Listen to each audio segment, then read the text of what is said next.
I'm a 31-year-old woman, and until recently I thought my family was close-knit, if a little too traditional. Growing up, my mom was always the center of our family. She's one of those women who believes a perfect life involves marriage, kids, and Sunday dinners where the grandkids run around. My dad's quieter, supportive, but never really one to challenge her. I'm the eldest of three. My brother Adam is 29, easygoing and likes to stay out of drama, and my sister Hannah, 27, has always been the peacemaker. Our family gatherings usually had the same rhythm: catch up, eat too much, and endure my mom's not-so-subtle questions about when I'd settle down. For years, I just brushed it off. I've been focused on my career, traveling, and building a life that feels fulfilling to me. Marriage and kids were never part of the plan, but I hadn't outright said it until a few months ago. It started at a casual family dinner. My mom, in her usual way, brought up how time is ticking for me. I just returned from a trip to Europe, and she asked if I'd met anyone special. When I told her I wasn't looking for a relationship right now, she launched into her usual speech about how I'd regret it later. This time, though, I decided to stop dancing around the subject. I told her plainly that I didn't want kids, ever. The silence was deafening. My mom put down her fork and stared at me like I'd just announced I was moving to Mars. Then came the outburst. She called it selfish and said I'd regret it when I was older and lonely.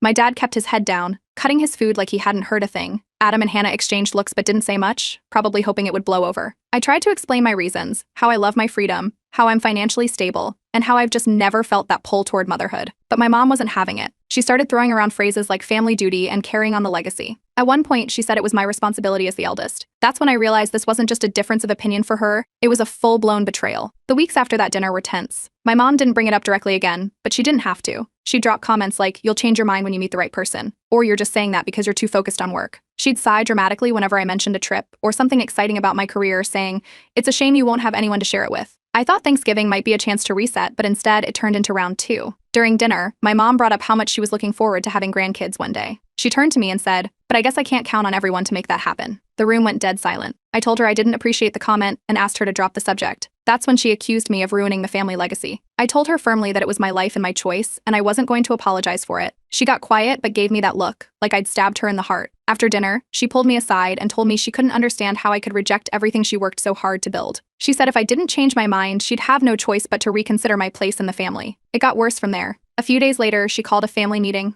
I thought maybe she wanted to clear the air, but it turned into her doubling down on everything she'd said. She told me I was betraying her and the family and that I'd regret it when I was old and alone. Adam spoke up, saying it was my life and my decision, but Hannah surprised me. She said she understood my mom's point and didn't want to be the only one left to carry on the family name. Then came the gossip. I started getting calls from aunts and cousins, asking why I was giving up on the family. It didn't take much to figure out my mom had been talking. The final straw was when she posted a vague status on Facebook about being betrayed by her own blood.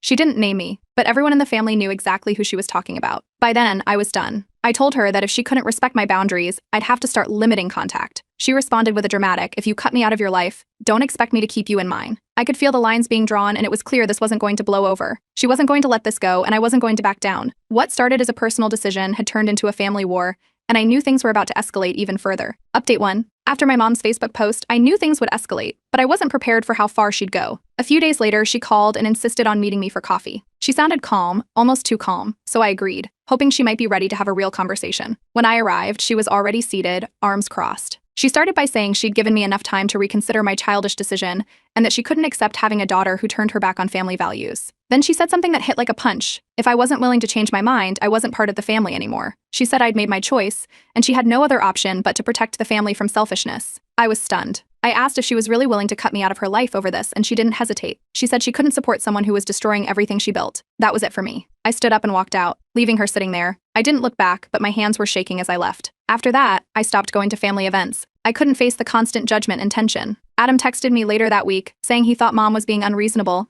and he'd support me no matter what. But Hannah's response was different. She called and said she understood why mom was upset. She didn't outright tell me to apologize, but she made it clear she thought I was being stubborn. Then I found out through Adam that my mom had taken another step to cement her disowning me. She'd removed me from the family trust and inheritance. Adam overheard her talking about it with my dad one evening, saying that ungrateful children don't deserve family blessings. My dad, as usual, stayed quiet, though Adam said he looked upset. That hurt, but it wasn't about the money. It was the final confirmation that she was done with me unless I gave in. I decided to go no contact after that. I blocked her number and muted her on social media, which felt like a small relief. But the peace didn't last long. A few days later, I started hearing from cousins and aunts, asking what had happened. Apparently, my mom had been telling everyone that I'd abandoned the family and that she was heartbroken. One cousin even told me she'd said I was selfish beyond repair and would regret this for the rest of my life. I buried myself in work to avoid thinking about it too much, but it was hard. My productivity took a hit, and I found myself replaying the last few weeks in my head constantly. Adam came over one evening with wine and takeout, telling me he thought the whole situation was ridiculous. He said Mom was being manipulative and that I had every right to live my life the way I wanted. Having him in my corner made things a little easier. Still, the weight of it all was too much, so I started therapy. My therapist was great. She helped me untangle the guilt and showed me that I wasn't wrong for setting boundaries. She also pointed out how much of my mom's behavior was about control, not love. That hit me hard, but it also gave me clarity. As painful as everything was, there was a strange sense of freedom in it too.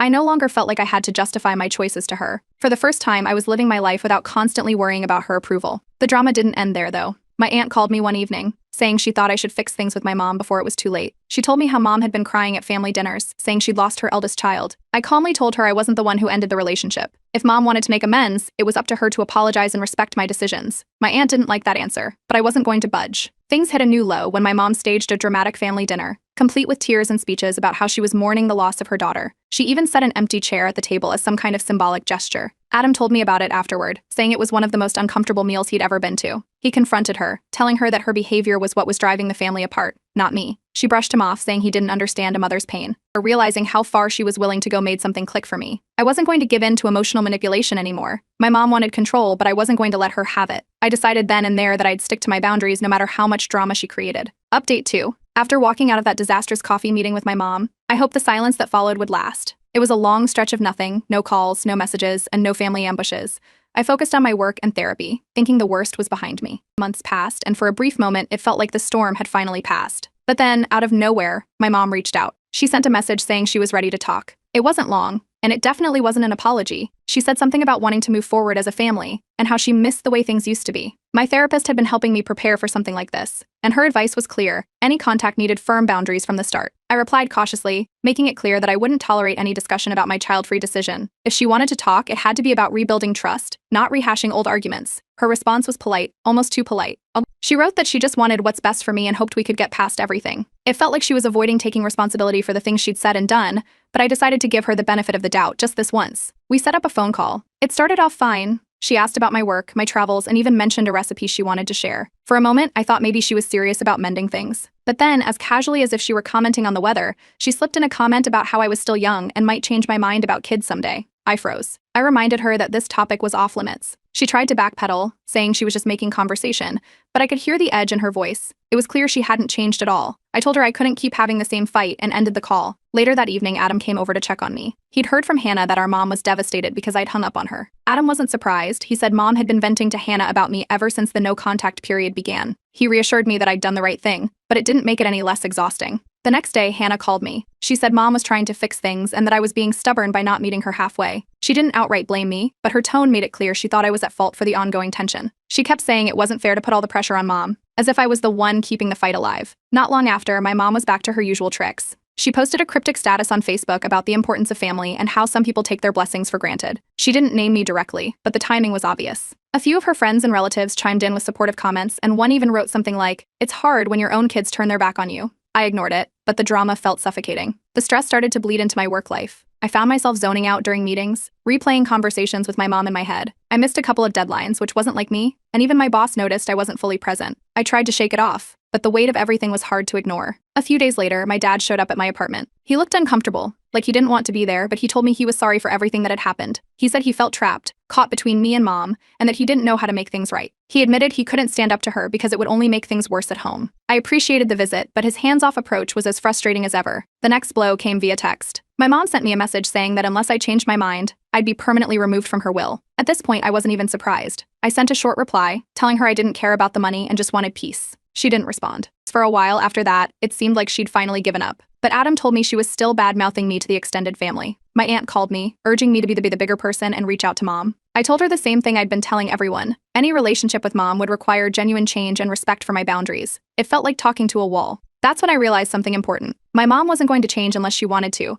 and no amount of effort from me would make a difference. She was too focused on control and appearances to truly listen. I decided then and there to stop engaging. I wouldn't respond to any more dramatic messages or social media posts. If she wanted to fix things, she'd have to prove it with her actions, not her words. Update 3. Not long after I decided to stop engaging with my mom, I got an unexpected knock on my door. It was my aunt and uncle, who live about 45 minutes away. I hadn't seen them since before the no-contact period started, so I was surprised to see them unannounced. They made themselves comfortable on my couch, and it didn't take long for them to get to the point. They'd come to tell me I needed to fix things with my mom for the sake of the family. My aunt talked about how much my mom was hurting and how the ongoing feud was tearing everyone apart. My uncle chimed in, saying it was my responsibility as the eldest to step up and make peace. I stayed calm and explained that I wasn't the one who ended the relationship. My mom had disowned me. I told them I wasn't willing to reopen the door unless she could respect my boundaries, but they didn't seem to get it. They left after about an hour, clearly frustrated that I wasn't budging. A few days later, Adam dropped by with some news. Apparently, my mom had been complaining about money troubles to him and Hannah. Since cutting me out of the trust, she'd made some poor financial decisions and was now worried about maintaining the family home. Adam said she'd hinted at wanting him and Hannah to step up to help cover expenses. He wasn't happy about it, but he didn't want to escalate things by refusing outright. I wasn't surprised. This was exactly the kind of thing I'd been trying to avoid. Meanwhile, Hannah's resentment toward me was becoming more obvious. She'd been calling Adam frequently, venting about how she was now the only responsible child left to deal with our parents. She even sent me a text, saying she was tired of carrying all the weight and that I needed to stop being so selfish. I didn't respond.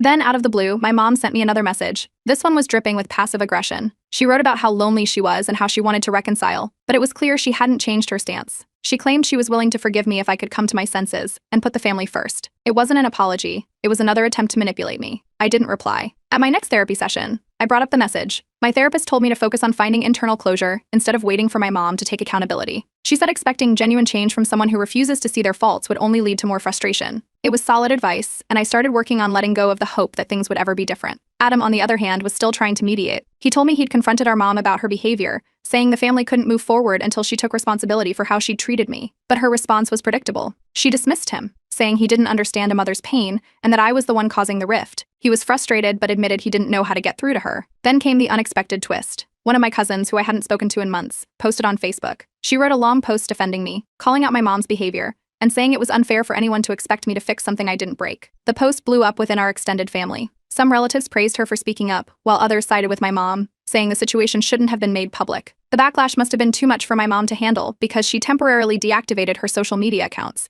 Adam told me she was furious about the post and blamed me for turning the family against her, even though I had nothing to do with it. Not long after, Hannah called again, this time with an ultimatum. She accused me of causing unnecessary drama and demanded I apologize to the family. She said it was time to end this childish feud and stop making things harder for everyone.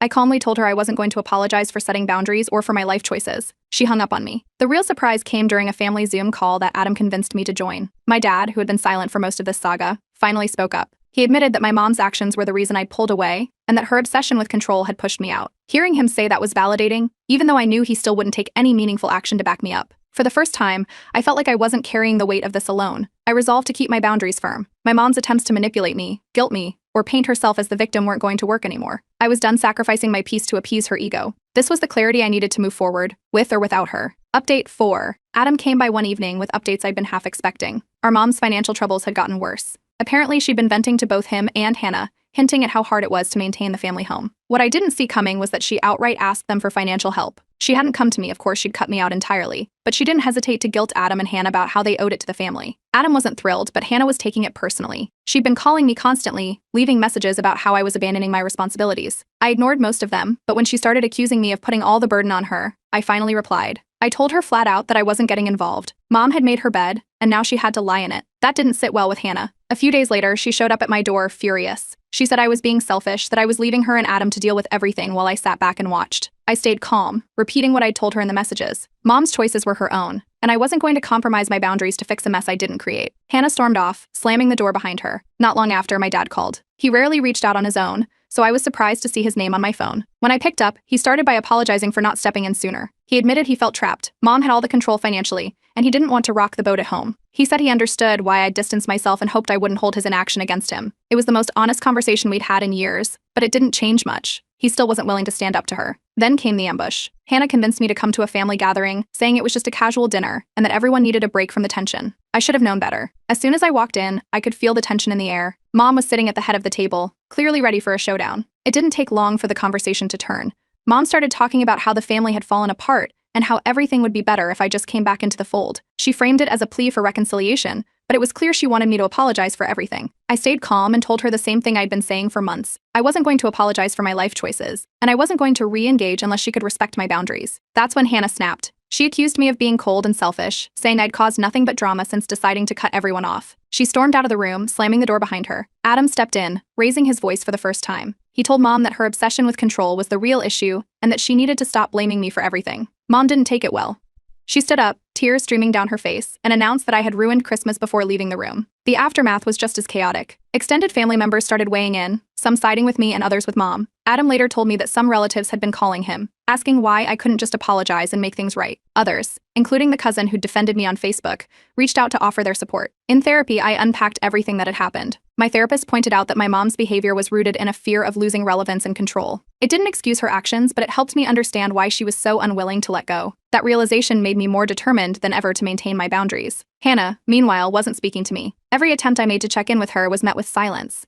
Adam said she was feeling overwhelmed, but she refused to admit it. She'd taken on the role of the responsible child, and she resented me for stepping away. Mom's desperation started to show. She sent me a long message, accusing me of being heartless and selfish. It was the same old story, and I didn't bother replying. Instead, I focused on the people who were supporting me. Adam came by again, saying he was considering distancing himself from Mom too. He'd been her sounding board for months, and he was tired of the constant manipulation. That conversation was a turning point for me. For the first time, I realized I wasn't mourning the relationship with my mom anymore. The guilt and sadness that had weighed on me for so long were gone, replaced by a sense of peace. I knew I'd done everything I could to maintain my boundaries while still being open to reconciliation, and that was enough. Moving forward, I was determined to protect my peace, no matter what came next. Update 5. Not long after the Christmas drama, Adam called me with news I didn't expect. Mom had been hospitalized briefly due to stress-related health issues. It wasn't life-threatening, but it was serious enough to shake up the family. Adam had visited her and said she looked pale and tired, but it hadn't stopped her from talking about how much everything was weighing on her. Soon after, Hannah called, urging me to visit Mom. She said this was a wake-up call, and that I needed to put the past aside for the sake of the family. I listened but stayed firm. I wasn't going to break my boundaries out of guilt. Mom's health might have been affected by stress, but I wasn't responsible for her choices. I told Hannah I wouldn't be going to the hospital, which only made her more frustrated. Adam, meanwhile, was reaching his breaking point. He'd spent hours at the hospital listening to Mom blame her stress on family disloyalty. When she started pressuring him to help fix things with me, he finally snapped. He told her that her obsession with control was what had driven me away and warned that if she didn't take a hard look at herself and seek therapy,